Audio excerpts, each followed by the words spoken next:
Good morning, everybody. Happy Thursday. Happy Thursday. So, seeing as nobody wants to show up for Thursday Night Football, I felt like maybe I didn't have to show up for Thursday Night Football either. Just kidding. I had technical difficulties because that's what happens when you do things solo. Anyway, we're here. Thursday, week 7. And while tonight's game isn't necessarily interesting, we have a lot of awesome games on the docket for the week 7 NFL slate. Since we're already kind of behind a little bit, I am going to go a little bit over the time that we have allotted for the show. So, without further ado, let's see if we can get this thing started here. So, with that being said, the first game on the slate for Thursday Night Football is the Denver Broncos taking on the Cleveland Browns. This is going to be one of the weirdest games that we have on primetime this year. And we'll talk about the reasons why. Right now, the Cleveland Browns are -1 home favorites still somehow, and the total sits at 40.5. Now, the biggest thing on the docket here is that literally everybody on the Cleveland Browns is going to be out for this game. And that means Baker Mayfield, not going to play. Nick Chubb, not going to play. Kareem Hunt on the IR, not going to play. OBJ, I don't know if he's been ruled out 100%, but it doesn't seem like he's going to play. And Jarvis Landry, we'll see if he suits up. He would be the only real starter left on the board. But the Browns still have Chase Daniel, I keep saying Chase Daniel. I said that this morning to one of our employees. I don't know why I get him and Case Keenum mixed up. I made a joke that they were like actually the same quarterback, so just different teams. So basically, Chase Daniel, Case Keenum, same guy, same team, whatever. Case Keenum's getting the start for the Browns, and I would say he's up there in terms of being one of the top 5 starting backups, or just backups in the league. So I think that he has starting experience. I think he'll be just fine coming into this system. He should know what's going on with this, and yeah, I think that he's totally fine. He should be able to handle this offense pretty well. Obviously, Denver's defense is a tough matchup for him. This game is at home, so that should help things a little bit. So, yeah, in terms of everybody else, though, they're going to be running Dearness Johnson at the RB1 spot. So for those of you who played DFS preseason with us, you know how much of a beast that guy is. They also have Demetric Felton. They brought up John Kelly from the practice squad. They're going to have to rely on pieces like Donovan Peoples-Jones, the tight ends heavily, Austin Hooper, David Njoku, even Harrison Bryant. I think they'll run a lot of 2-3 tight end sets like they have been recently. They're still going to try to establish the run, so that's why I think that Cleveland can wear this team out on defense. It's just going to be a really gross one back and forth. I actually kind of like the under of 40.5 here. A couple reasons why. But first, let's talk about Denver Broncos here. We don't know 100% if Teddy Bridgewater is playing, and from reports I've seen today, they really don't even know. So if that were the case, I mean, obviously one of Drew Lock or Teddy Bridgewater is going to start. If for some reason Teddy does go out there, he took a lot of hits on Sunday against the Ravens or the Raiders, and he looked in pretty rough shape every press conference this week in terms of how he was walking off the podium, things like that. So I think that he's going to have a rough turnaround time to get ready for this one. But the numbers don't lie. So if Teddy Bridgewater is the quarterback tonight, he is 24-7 against the spread as a dog. So again, Teddy Bridgewater, if he starts, which I believe he should, as tweeted out this morning by several sources, is 24-7 against the spread in the regular season as an underdog. Now he's +1. I don't know if that means that he's going to trends are always something to look at, but not necessarily take it seriously. I will say, though, he has proved that he can keep his team in games when he is an underdog. So, Broncos right now +1. If the news that Teddy's in kind of sways things towards the Broncos, then I think I feel comfortable taking the Broncos. I kind of actually feel like you can get some decent money here. So right now, if you're looking at the screen to my right here and to your left, you can see that the Broncos right now are -103 on the money line and -106 on the spread. Technically, the better odds here are to just take the Broncos outright at -103. So that's actually what I'm going to do. I think that while Cleveland's defensive line is healthy and their issues have been with the secondary, I still feel like the Broncos should be able to handle it. It's not a good matchup by any means for the Broncos offensive line, but should be very interesting to see how it goes. Kai says it's the battle of the ex-Vikings QBs. That is correct. Case Keenum and Teddy Bridgewater both started for the Vikings at one point in the last 10 years. So yeah, very, very interesting how the NFL works and how things can quickly change on the flip of a coin. So lots of guys out tonight. I don't think that there's any reason of taking Locke at all. I don't think that Locke's going to end up seeing the field. If for some reason Teddy gets hurt early on or just doesn't have it, I think that maybe he's in play there. But again, we'll talk about the Thursday night breakdown in terms of DFS in about an hour and a half on this same exact stream for the strong side at 1 o'clock Eastern. So if you want a little bit more on this game in terms of how to approach it for a DFS standpoint on FanDuel or DraftKings, I will be around here in about an hour and a half to break that all down for you. So let's move on. Let's talk about the other games on the slate for Week 7. So no London game this week. London games are over for the year. I had two really subpar ones that actually turned into really close games. So congrats to the NFL for actually capitalizing on your worst teams in the league. Cincinnati Bengals taking on the Baltimore Ravens. The Baltimore Ravens are minus 6.5 home favorites here. The game total sits at 47. So it's a middling total. I'm not going to hate on it at all. I think that when we get to this time of the year, when teams start to play inside their division, you're going to see a lot of close battles. I expect this one to stay relatively close, which is why BetOnline is giving the Bengals plus money on the keeping this thing within one score. So I think that the Bengals have an underrated squad here. They've been making slow key additions to just their entire team as a whole. They've been getting better every single game with this offense. Joe Mixon seems to be 100% healthy. The Burrow to Chase connection seems to be growing. I think that they can keep this thing close with the Baltimore Ravens defense that hasn't really shown that they can keep up and keep teams. And I know that last week was an outlier, so I don't think that they're going to shut out a team like they did the Chargers again this season. So I think the Bengals are going to be able to make some noise here. I think that this game does stay within 7 to 10 points. I don't feel comfortable betting this thing any way really. I mean, I think that there's some solid prop picks and some solid DFS projections here. I do like Lamar Jackson over rushing yards, whatever it is. If it's like 75 to 80, give me that all day. Lamar has torched this Bengals team on the ground for the past 2 years, and I don't expect anything different. On the other side, I mean, Joe Burrow comes into a little bit of a tough matchup, but I think that this is a spot where he can capitalize still on this Ravens team that isn't 100% fully healthy on the defensive front.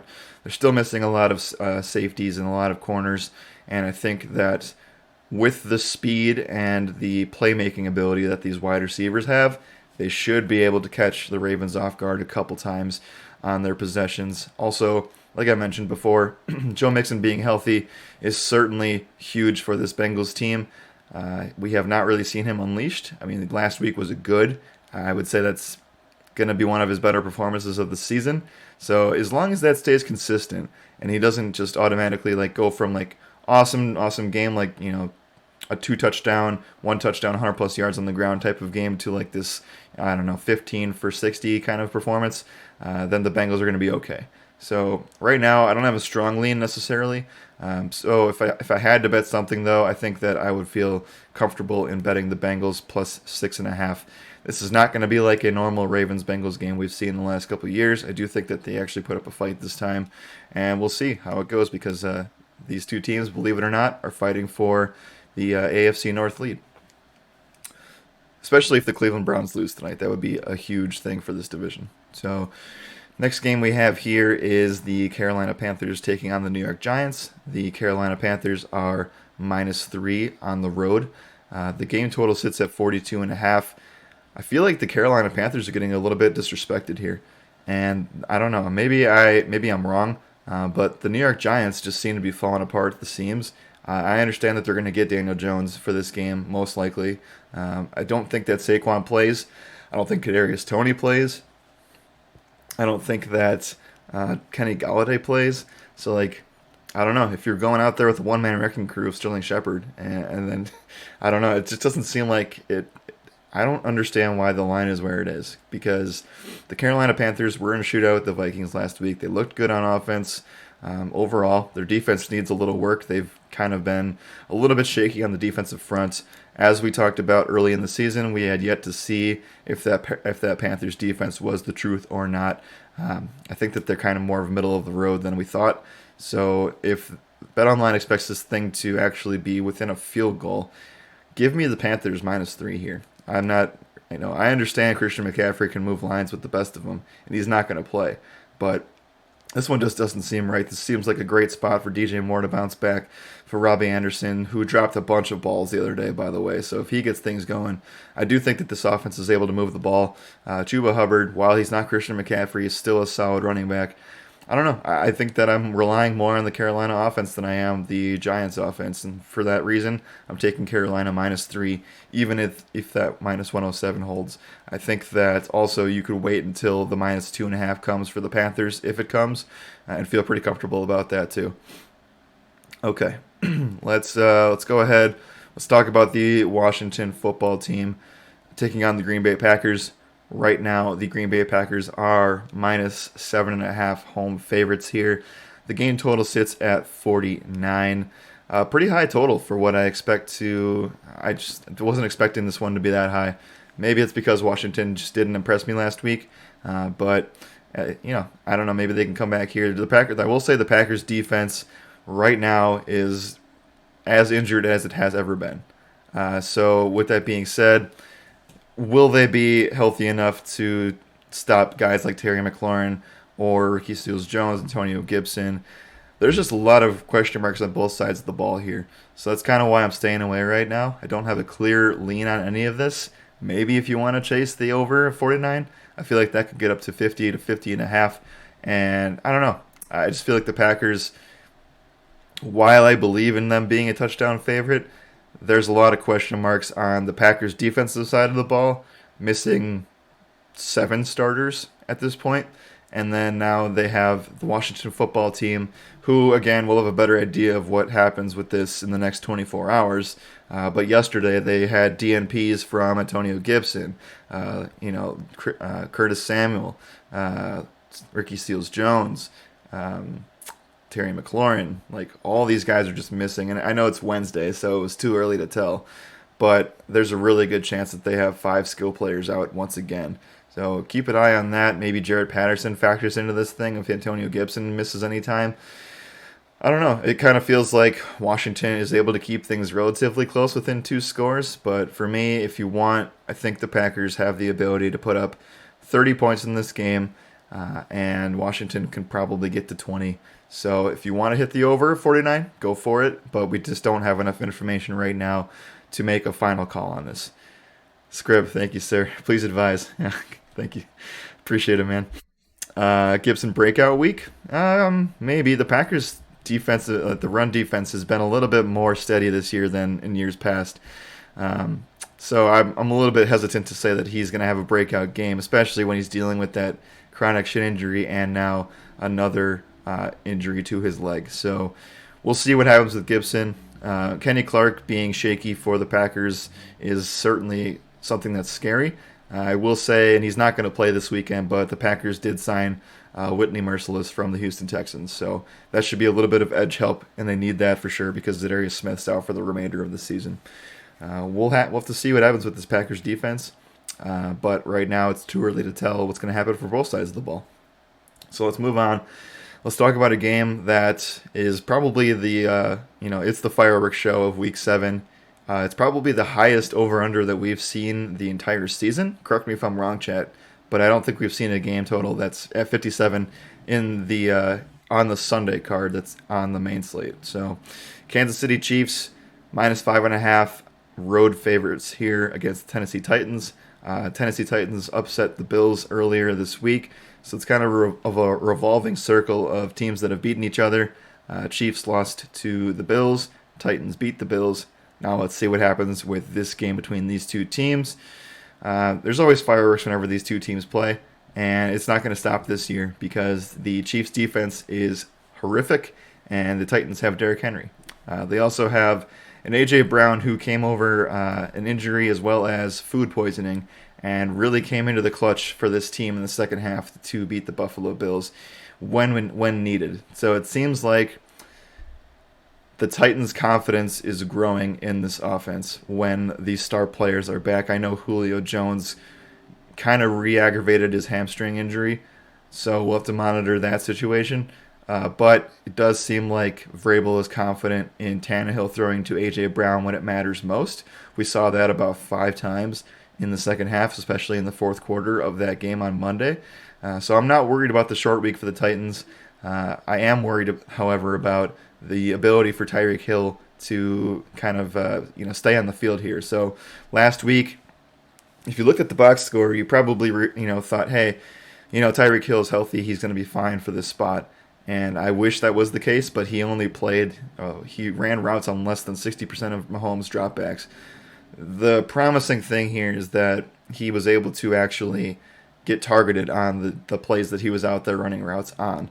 So I do think that there's levels of concern for Tyreek Hill. He's going to DNP, not practice for the remainder of the week, and probably be still good to go on Saturday, or on Sunday. But at the same time, there's a little bit of concern there. And Travis Kelce, after hurting his hand early in the game last week, was able to bounce back and come in and play pretty well too. So it doesn't seem like the injury to Clyde Edwards-Helaire has changed anything for this team, and I think that we should be able to expect Kansas City to put up several points here. The -5.5, I saw some people on Twitter as well as on some sports shows that I respect enough to say that the Titans are being disrespected as +5.5 home dogs here. You could say that, I guess, if based on the performance against Buffalo. However, I just don't know if I'm willing to buy that. If you're talking to me and you watched the game on Monday, we've talked several times already about the fact that the Tennessee Titans secondary literally has nobody on it right now outside of Janoris Jenkins, who I alluded to on Monday was already kind of washed in general. He was able to get torched by Stephon Diggs a couple times in that game, and you saw immediately when injuries started to pile up for the Titans secondary that they were targeting the new guys heavily. I think that Tyreek Hill, Mecole Hardman, Travis Kelce, they're all going to be elite options. Maybe we even see Josh Gordon get free a couple times. Who knows? But this Kansas City offense has too many weapons. The Tennessee Titans secondary is basically trotting out guys from the practice squad at this point. So give me the Chiefs here at -5.5. I don't know if I want to bet the over. It seems like this could be a spot where we get 60 points. But at the same time, I don't know. That's too high of a number for me to go over with. People will chase that, though. People will take Chiefs and the over 57. I don't think you necessarily need to worry about it, but I personally will not be betting that because it's a lot of points. That's a lot of points, guys. You need 30, 35 to 30 is not going to get the job done. You need this game to go 38 to 35 in order for this thing to work out for you. So personally, I'm going to stay away. And will the Titans get 30 points? That's the real question. So we'll monitor the situation for the Tennessee secondary. We'll monitor the situation for A.J. Brown and Julio Jones.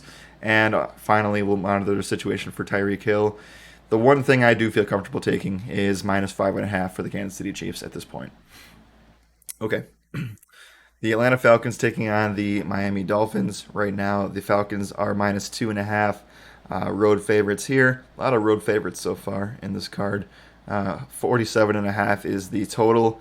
Miami speculating in a lot of trade rumors right now, so I don't really know why this line is where it's at still. I don't think that Tua's going to get traded for Deshaun Watson. That's the rumor, by the way. Tua for Deshaun Watson happening in the next week. So I don't think that Tua's going to get traded this week. If it happens today. So they give Jacoby Brissett enough time, who I think is even injured, so I don't even know how that would work. Deshaun Watson is not eligible to play, even if he gets traded for a long time. So that's why I'm hesitant to see how that goes. But right now, we're expecting Tua to be in. Atlanta Falcons are -2.5 here. So Miami coming off that upset loss in London to the Jacksonville Jaguars. Atlanta coming in off a bye in a win against the Jets in London. So right now, both of these two teams are kind of in this make or break point, right? Like they're desperate need for a win. They're desperate need for some kind of consistency in the winning department. So should be very interesting to see how it goes. I think there's no defense played in this game. Both defenses are terrible. So I do think we should see some points here. I'm curious to see why the total's trending down. Maybe it has to do with this trade that's happening. Personally, I'm not going to touch it, but I do think that there are a good number of props that you can go with. I think that this game has really good DFS value in it. There's a lot of really cheap players, so again, we'll talk about that during the remainder of the week here. And I think that Calvin Ridley should step up and be a prime candidate for a really good prop day. I think that you can bet on Mike Davis in a spot where you haven't been able to bet on him very much. Cordero Patterson is in play here for player props as well. The Miami Dolphins' run defense is one of the worst in the league, bottom three, and they should be able to, Atlanta's not really known for its run game necessarily, but they should be able to get some things done on the ground this week. Miami, we'll see what happens with their wide receivers. We know that Devontae Parker is dealing with stuff. Preston Williams also dealing with stuff. They're coming off a relatively, and I call this a short week. It's not really a short week, but they did play in London on Sunday morning, which was technically Sunday afternoon, evening in the UK. So them flying back to the United States and then recovering from jet lag. I know it's like Miami is the closest you can get to Europe, but at the same time, they're going to experience jet lag here and not be able to practice in their normal fashion for a normal Sunday. So I think that they're just getting back into form now, and I don't think that's enough time to take on another NFL team. So if I had to guess, I know I wanted to stay away, but give me Falcons -2.5 here. That's pretty much where I would stop with the bets outside of props, which we'll get to come Sunday. Here it is a 3-team trade, Tua to Washington and Watson to Miami. That's interesting. I don't know why Tua would go to Washington, but it is what it is. I heard that the Panthers were a team that was rumored to be interested, but Matt Rule came out and said that they have no interest in Deshaun Watson. They are stuck on Sam Darnold, and I think that's the right move for them as a franchise. So let's move on. Let's go ahead. We'll see what happens with the Deshaun Watson news, but I do think we should expect to see some type of movement here in the next, 36 to 48 hours, I think is relative. Okay, let's talk about the New York Jets here against the New England Patriots. It's the last 1 o'clock game on the board. The New England Patriots come in as -7.5 home favorites here. The game total sits at 42.5. Again, you're going to see a lot of these interdivision matchups here. Low totals. It's going to get even lower in the second time around, but right now, as of week 7, we have a few of them. Patriots -7.5. This is the second time these teams are meeting up. It was really, really gross the first time. I see another kind of situation for Zach Wilson where he just gets absolutely slaughtered by this New England Patriots defense. Something about Bill Belichick going up against rookie quarterbacks in the division is just something that has worked every single time in his entire career. So, honestly, I feel pretty good about -7.5 for New England.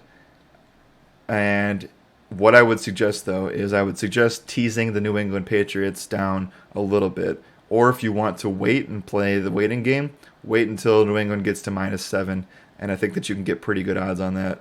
Because I do think it falls to -7, maybe even -6.5 by Sunday. Give me the Patriots here to win and to win the spread. So, yeah, that's kind of where I'm going to sit with that one. I'm just not going to bet against Bill Belichick, and I'm not going to bet on Zach Wilson to cover this spread. The Detroit Lions against the Los Angeles Rams is our first afternoon game. Right now, the Rams are -15 at home at SoFi. The game total sits at 50.5. Biggest narrative here are the quarterbacks returning to play their respective former teams.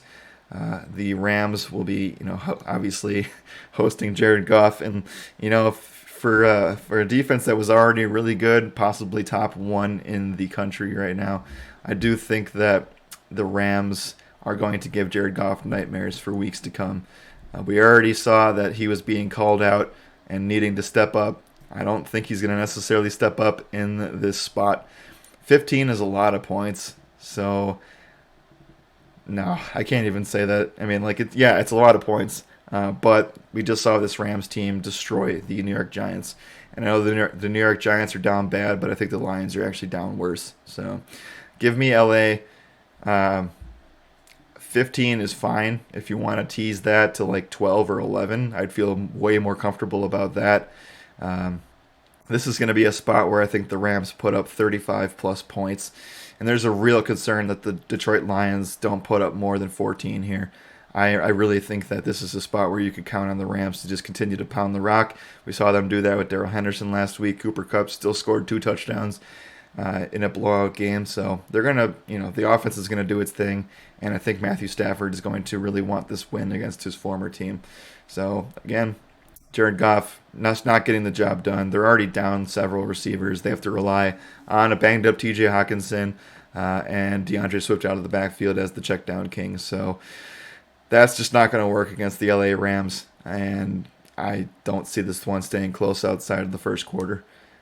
Have you got any Survivor picks yet? I will circle back on Survivor, but I think you can feel like the one Survivor pick that I like the most right now would be either the Carolina Panthers or the New England Patriots. If I had to pick one of those two teams, the Patriots would be that team for Survivor at this point. All right. So next game on the card here is the Philadelphia Eagles going up against the Las Vegas Raiders. Right now, the Raiders are -3 at home. The game total sits at 48.5. This game kind of just feels gross from both sides. I will say, and this is to quote, I believe Josh Jacobs had this quote. He said that there was less anxiety, I believe was the actual just word-for-word quote there, on not having Gruden on the sideline. He said it felt like a real football team and a real football game. So that kind of tells you how things were going in Vegas with John Gruden there. So I don't know. I mean, I'm kind of surprised that the Raiders were able to come into Denver and handle the Broncos as well as they did. They won 34-24 against Denver last week to kind of solidify their continuous run in the AFC West. I do think that this is always a tough place to play. You've heard me say this a few times now. There's been a few Raiders home games, and they've gone various directions. So most of them have been thrillers. There's been one stinker, the one stinker being them losing to Justin Fields and the Chicago Bears, which was very, very strange. So Jalen Hurts coming in to take on the Raiders here. I don't really feel comfortable betting a side on this one. It does kind of feel like an under spot, kind of feels like more of a defensive matchup to me. So right now I'm probably staying away from it. I don't really have a clear lean on it. If you want to tease something, I would say you can tease the Philadelphia Eagles -3 or +3. Maybe you can get them at +7, +8.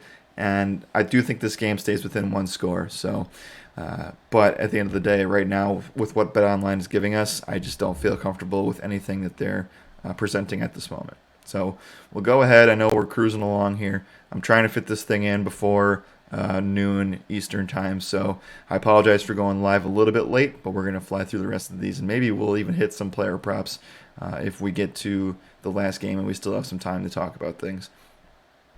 Okay. Next game we have is the Chicago Bears taking on the Tampa Bay Buccaneers. Right now, the Tampa Bay Bucs are -12.5 home favorites. The game total sits at 47. Not too many high over-unders this week. Obviously, the Green Bay game stands out, and the Chiefs and Titans game definitely stands out. Everything else is kind of meh.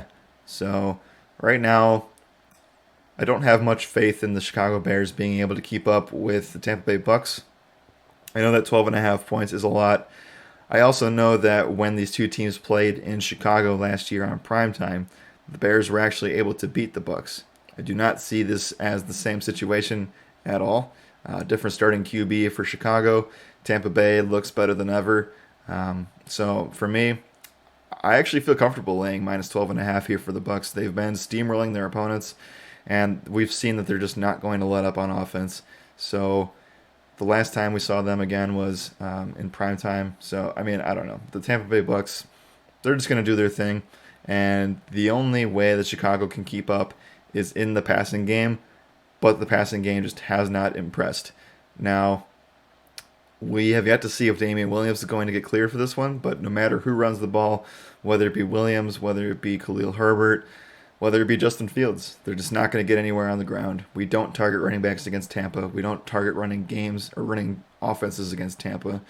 I just have no faith that Justin Fields is going to be able to find Allen Robinson and Darnell Mooney enough.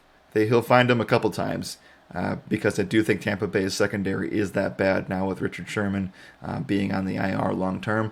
They just have they need real help. So this is a conversation for another day, but Tampa Bay just needs a lot of help to be able to get to a point where I can call them, Super Bowl favorites. I think they're Super Bowl contenders, but I just don't know how they're going to fare if they get into shootouts, because they'll be able to get things done on the offensive side of the ball. But when it comes to defense, it's really, really iffy, especially in the passing department. So I like Tampa Bay minus 12.5. Again, if you want to tease that down a little bit, go ahead. If you can get them at minus 10 with a teaser, then go for it. Right now, I just have no faith in Justin Fields and this Bears offense to be able to put up points, especially on a defensive front 7 like Tampa Bay has. So give me Tampa Bay minus 12.5. If you want to tease it, go ahead. All right, Houston Texans going up against the Arizona Cardinals. Lots of double-digit spreads on this Week 7 card. Arizona minus 17.5 at home. The game total sits at 47. Again, one of those situations where I have no faith in the opposing offense to get things done. Zach Ertz has been added to the Cardinals. It seems like their defensive problems have subsided a little bit. Houston Texans, the only real thing that I have to say about this is that Brandon Cooks is still good, and that's pretty much where it stops. So we'll see. I don't think that the Deshaun Watson thing, affects this team at all. It's affected them all off season. So like by now they're used to hearing the rumors and things like that. So give me 17.5 points is a lot. And Arizona has not really performed when they've faced off against, I know that they played Jacksonville and they didn't really impress there, but I do think this is the spot where they run away with this game. So yeah, I feel comfortable betting 17.5. You guys know, if you guys know me and you guys listen to this, you know that I really hate backing teams that are up double-digit plus points. But in this scenario this week, a few times, I feel really comfortable with the teams that have these double-digit spreads. They're all at home. They're all really good offenses. It's 3 of the top 5 teams in the league. LA Rams minus 15, Tampa Bay Bucks minus 12.5, Arizona Cardinals minus 17.5. One of these teams is going to burn you, though. And I'll say that, and I'll leave it at that, because I don't think that all 3 teams are going to cover. Maybe I'm wrong at the end of the day. But again, this is the NFL. Stranger things happen, and one of these teams is not going to cover. Which team? I have no idea. But again, this could be a spot where you tease Arizona and go with the, maybe you can get them at minus 14.5 and feel pretty comfortable about it. Indianapolis Colts going up against the San Francisco 49ers. Right now, the San Francisco 49ers are minus 4 in prime time on Sunday night. The game total sits at 44. Indianapolis is coming into a spot where they frankly let the game go against Baltimore and in that thriller. So yeah, for me, I think that the Colts are kind of at this point where they have to start really trying to get wins here. Otherwise, things are going to start tailing off in the wrong direction for them. This could be the spot where they make that statement win, but we'll see what happens. We still don't have news 100% on whether or not Trey Lance is going to be able to play. They had the bye week, and he had a sprained knee, I believe was the actual diagnosis, and we have not heard yet whether or not he's going to start. I do think he will, but he could be a little bit less mobile than I would like it to be. So at the end of the day, I do think that the 49ers are the better team. Indianapolis Colts have some serious secondary issues right now, but their front 7 is solid. It just feels like a spot where the San Francisco 49ers win by a field goal, so I'm not willing to take the spread, and the over-under is pretty gross at 44. lots of really low totals this week. And you've heard me say a couple times that I just don't feel comfortable with a lot of this stuff. So, not too many spots where I really feel like I'm going to hammer it home. Josh and I did the show together last week, Thursday, because he was coming back from vacation. And we talked about the fact that, I'm probably one of the most conservative bettors in our Discord server. And there are points in the season where I will take no bets at all because I just don't feel comfortable doing it. Like, I'm not out there to necessarily just get action and root for something, right? Like, I'm conservative with my money. I like to take shots on things that I know 100%. And this game and most of this card is just something like a lot of things just don't add up and things don't make sense. And there's a lot of red flags on everything. So this is another game where I just don't feel comfortable taking much, and I'll stay away from this spot as a whole. If we get news that Trey Lance is looking better, maybe I'll get some action on his rushing prop because it probably is going to go down a little bit with all this injury news. Let's talk about the Monday Night Football game, and then we have about roughly 8 minutes or so to discuss some player props for the week. The New Orleans Saints taking on the Seattle Seahawks on Monday Night Football. Right now, the New Orleans Saints are -5 here. The game total sits at 42.5. I'm being really boring on this show, and I know it, so I apologize for you guys. But Seattle coming in here, they established the run very, very well the other day. Kind of surprised me against Pittsburgh, to be honest. So with Geno Smith there, I would say he's a competent starting quarterback. I know that he hasn't started a game in 4 years, but against this Saints front seven, they're probably going to have a little bit harder time throwing or running the ball, so they're going to have to rely on their passing game a little bit more. And it's a good thing because they have two guys that can catch the ball at elite clips. So I kind of like the +5 for Seattle. New Orleans has been playing down to their opponents on offense. They've been using Alvin Kamara as that workhorse running back, but not using him in the passing game. Michael Thomas has yet to return. I believe he's expected to start practicing next week, so we should not see him on the field this week. They've had some key additions coming back for New Orleans off the IR. I do believe Traquan Smith is going to be activated for this game, so that could present one more option to throw to. I guess the one spot, and we'll look at this now since we're getting to the player props point. I'll look at this first, and we'll look at Alvin Kamara's rushing prop because the Seattle Seahawks have been one of the worst teams in defending the run the entire year. We saw what Najee Harris was able to do to this team last week, and they've been, I think the actual stat is they've been giving up something around 145 to 150 rushing yards per game to opponents. So I'm very interested to see what Alvin Kamara's rushing prop looks like. So I'm actually going to go ahead and look at that right now. Again, as an overview, I don't really like much. I think that Denver +1 is interesting. I think that the Green Bay Packers Washington football team over 49 is something I would take a look at. I think this total for the Chiefs Titans game could potentially reach 58, and if it reaches that high of a number, I'm not interested in touching it. Kansas City -5.5 feels like a spot where I can get behind. I was iffy on this, but maybe Falcons -2.5. But again, I never like betting on the Falcons because it seems like they always get backdoored in the fourth quarter. One spot I can get behind right now is New England Patriots -7.5. I feel very comfortable about that spot. And then you have these monstrous spreads for the Rams, Bucks, and Cardinals. Like I said, I think that one of these teams gets backdoored in the fourth quarter. So I'm not necessarily too comfortable with it. If I had to take one of them that I feel most comfortable about, it would be the LA Rams -15. Let's go and look at the player props here. We might not have too much for Sunday, so we'll keep an eye on that. If anything, we'll talk about some stuff for Thursday night. My gut tells me we won't have much for the rest of the games, though. Okay, let's see if we can get that Sunday night game. Let's see if they have any Kamara stuff in here. Nah, not going to be much.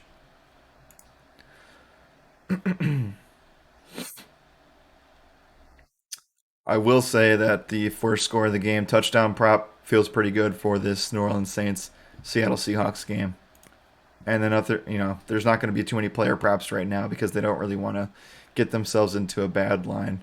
So let's talk about the Thursday night game right now.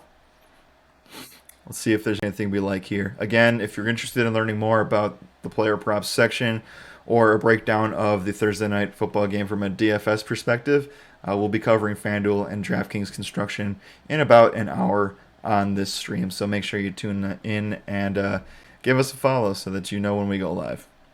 All right. The Denver Broncos, Cleveland Browns player props. Let's look at rushing yards. I'm interested to see what they have the Cleveland Browns at. It's obviously a tough matchup for both running games, but given the fact that Cleveland is a run-first offense behind Case Keenum, who's technically kind of known as a game manager, I do feel pretty confident that Ernest Johnson can get you above 60 rushing yards. Is it a smash? By no means, no. I'm surprised he's the only one that has a prop. That's kind of my first surprise there. I don't love the fact that you're getting these numbers for the Denver Broncos running backs. I don't like targeting teams against this Cleveland front seven, so I'll probably stay away from Melvin Gordon and Javonte Williams. Let's see. This is probably going to be rough. Yeah, both quarterbacks not expected to throw 2 touchdowns. That kind of tells you where this game's at right now, guys. Passing yards, probably pretty gross too. Yeah, they're expecting Teddy Bridgewater to throw roughly 240 yards through the air, and Case Keenum roughly 230-ish, which, I don't know. I actually kind of like the Case Keenum over a little bit, but it's nothing, like no home run for me there. Let's see what the touchdown props are. All right. It's gross all the way around. Ernest Johnson probably gets the best odds here. Makes sense. Cleveland likes to run like 2 or 3 tight end sets at the goal line.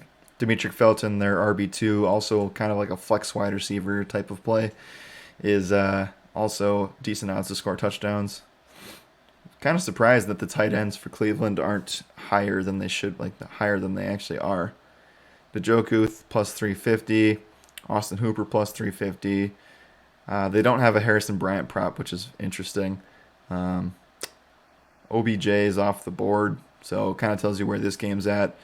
Yeah, not too much going on here. I guess that they're kind of really relying on Melvin Gordon, D'Ernest Johnson, Cortland Sutton. Yeah, it's pretty gross. Javonte Williams has a plus 200 prop, so we'll take some stabs at this. I need to look at this a little bit more, but I feel pretty good on some of this stuff. But again, this game is very gross, so it could be one of the worst games that we see on Thursday Night Football. We're getting to the point where we've had 6 weeks of awesome primetime games, but now injuries have started to kind of turn this thing in the wrong direction. So there's still money to be made. There's still places to exploit, and I think that we'll do a pretty good job of doing that for you guys tonight. If you have not signed up for the RotoRadar NFL package, I will be dropping a promo code in about an hour on the Strong Side stream, so make sure to tune into that. Again, we'll be going over this game from a DFS perspective on both FanDuel and DraftKings, and then we'll get things going for Thursday Night Football. So we're going to call that an hour. I know it was a shorter show because we went live, but honestly, the cards are getting shorter and shorter here, and there's, as of this week, from a betting perspective, there's not much that I love. Again, I'll list those places out in my article. So if you guys want that information via BetOnline, feel free to sign up for our NFL packages. And yeah, we'll get you set up and set up for success here. We'll see you guys in an hour. I'll be joining you solo, and then we have some NBA to talk about. So busy day once again, and thank you to all of you who spent Thursday morning with me. As always, good morning and good skill.